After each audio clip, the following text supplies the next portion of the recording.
রাধে রাধে বন্ধুরা, অমৃত কথা বাংলা চ্যানেলের নতুন পর্বে আপনাদের সকলকে স্বাগত জানাচ্ছি। দোল পূর্ণিমা 2026 ফাল্গুনী পূর্ণিমার দিনেই প্রত্যেক বছর দোল উৎসব বা দোল পূর্ণিমা পালিত হয়ে এসেছে। তবে এই বছর 2026-এ দোল পূর্ণিমা একটু আলাদা, কারণ এই বছরে 2026 সালের দোল পূর্ণিমার দিন ঘটতে চলেছে বছরে প্রথম চন্দ্রগ্রহণ। তাহলে কি এই বছর হোলির রং গায়ে মাখা যাবে না? তাই সবার আগে জেনে নেব দোল পূর্ণিমা 2026 পর্বে কি কি রয়েছে। দোল পূর্ণিমা 2026 কবে? পঞ্জিকা মতে দোল পূর্ণিমা তিথি কখন শুরু হচ্ছে, কখন শেষ হচ্ছে? দোল পূর্ণিমা হোলিকা দহন বা নাড়া পোড়া কবে? পঞ্জিকা মতে দোল পূর্ণিমায় সত্যনারায়ণের পুজোর সঠিক সময়সূচি, ব্রত, উপবাস ও নিশি পালন কবে?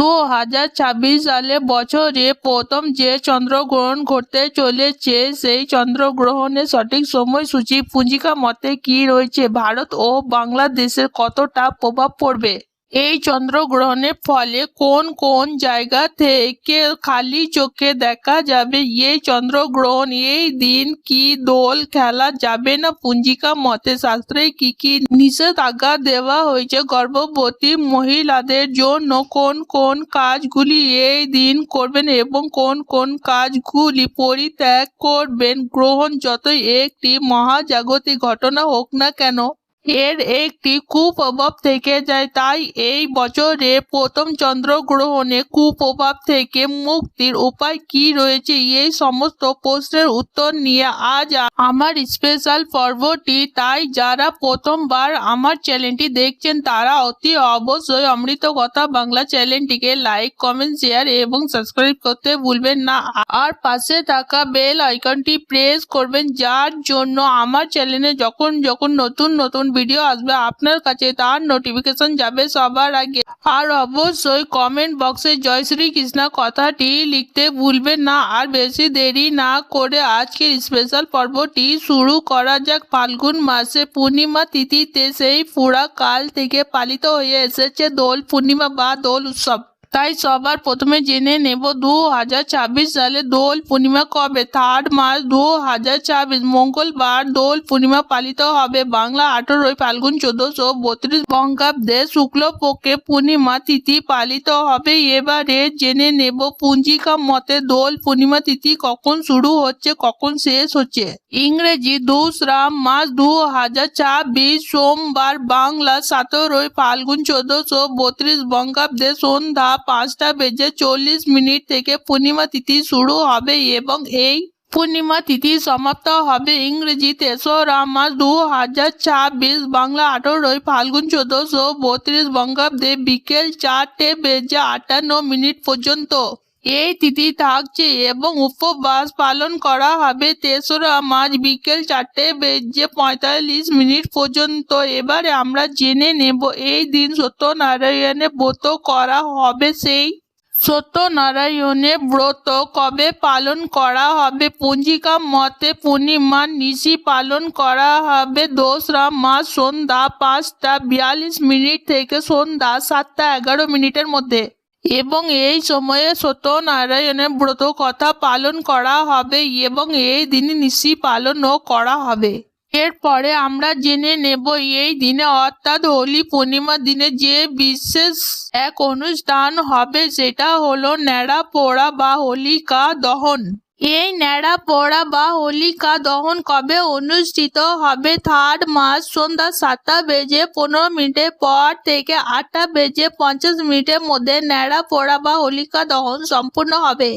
এবারে সব থেকে প্রত্যক্ষিত বিষয় যেটা হলো চন্দ্রগ্রহণ 2026 হোলি পূর্ণিমা দিনে চন্দ্রগ্রহণ। এই কথা সত্য, তাহলে কি হোলির রং গায়ে মাখা যাবে না? চলুন সবার প্রথমে জেনে নেব বছরের প্রথম চন্দ্রগ্রহণ কোন দিন ঘটতে চলেছে। 3 মার্চ 2026 এই দিন চন্দ্রগ্রহণ ঘটবে। এরপর চন্দ্রগ্রহণের সময়সূচি কি রয়েছে? পঞ্জিকা মতে দুপুর 3:19 পর থেকে চন্দ্রগ্রহণ শুরু হবে এবং এই চন্দ্রগ্রহণ শেষ হবে সন্ধ্যা 6:48 মধ্যে এবং এর কাল শুরু হচ্ছে সকাল 6:20 থেকে এবং গ্রহণ শেষ হওয়া পর্যন্ত।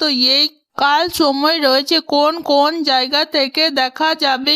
এই বছরের প্রথম চন্দ্রগ্রহণ দেখা যাবে ভারত, বাংলাদেশ, নেপাল, চীন, জাপান, রুশ, ফিলিপাইন্স, ইন্দোনেশিয়া, মালয়েশিয়া, উত্তর আমেরিকা, দক্ষিণ আমেরিকা, প্রশান্ত মহাসাগর থেকে দেখা যাবে এই বছরে প্রথম চন্দ্রগ্রহণ। এরপর আমরা জেনে নেব চন্দ্রগ্রহণের দিন কোন কোন কাজগুলি করা যাবে না। গর্ভবতী মহিলারাও এই সকল কাজ থেকে বিরত থাকবেন।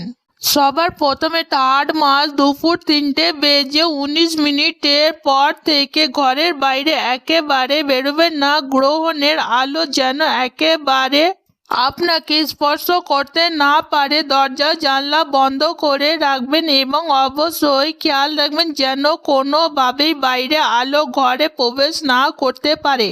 ঠাকুর ঘরের দরজা বন্ধ রাখবেন। এই দিন কোনো প্রকারে এই সময় হোলির রং নিয়ে একেবারেই খেলবেন না। গর্ভবতী মহিলারা ছুরি কাঁচি কোনো ধরনের ধারালো জিনিস এই সময় হাতের কাছে রাখবেন না। সেলাই করা, উল বোনা এই সমস্ত কিছু থেকে বিরত থাকুন। খাদ্য বস্তুর ওপর অবশ্যই তুলসী পাতা দিয়ে রাখবেন। প্রয়োজন জল আহার গ্রহণ করতে পারবেন অসুস্থ ব্যক্তি এবং গর্ভবতী মহিলারা। তবে সেক্ষেত্রে অবশ্যই তুলসী পাতা আগে থেকে দিয়ে রাখবেন। গ্রহণ শুরু হবে 3 মার্চ। আপনারা অবশ্যই গ্রহণ চলাকালীন কোনো প্রকারে কোনো শুভ কাজকর্ম কিন্তু করবেন না। তাই এই দিন অবশ্যই আপনারা জেনে নিন কোন কোন কাজগুলি করলে এই গ্রহণে কুপ্রভাব থেকে মুক্তি লাভ করা যায়। গ্রহণ যতই ব্রহ্মজাগতিক ঘটনা হোক না কেন, এর একটি কুপ্রভাব কিন্তু আমাদের জীবনে থেকে যায়। কুপ্রভাব থেকে মুক্তি হওয়ার উপায় কি? 3 মার্চ গ্রহণ শেষ হয়ে যাবার পরে আপনারা প্রত্যেকটি বাড়ি অবশ্যই ভালোভাবে পরিষ্কার করবেন। প্রয়োজনে গঙ্গার জল ছিটিয়ে দেবেন, ঘরকে শুদ্ধ করবেন। স্নান করার পর অবশ্যই শুদ্ধ বস্ত্র পরিধান করবেন এবং ঠাকুর ঘরকে পরিশুদ্ধ করে গঙ্গা জল ছিটিয়ে ঠাকুরকে পুনরায় পুজো করবেন। সন্ধ্যাবেলায় গ্রহণ কেটে যাবার পরে দান করবেন। নিজের মতো অন্ন, বস্ত্র ইত্যাদি দান করুন। এতে আপনার সমস্ত রকমের বাধা বিঘ্ন দূর হবে এবং গ্রহণ চলাকালীন অবশ্যই নিজের ইষ্ট দেবতাকে স্মরণ করবেন। গীতা পাঠ করবেন এবং হরি নাম জপ ও কীর্তন করবেন ইত্যাদি। গর্ভবতী মহিলারা অবশ্যই এই সময় গ্রহণ চলাকালীন নিজের ইষ্ট দেবতাকে স্মরণ করবেন। আজকের পর্ব এখানেই সমাপ্ত হলো। অমৃত কথা বাংলা চ্যানেলের সঙ্গে থাকার জন্য আপনাদের অনেক অনেক ধন্যবাদ। রাধে রাধে।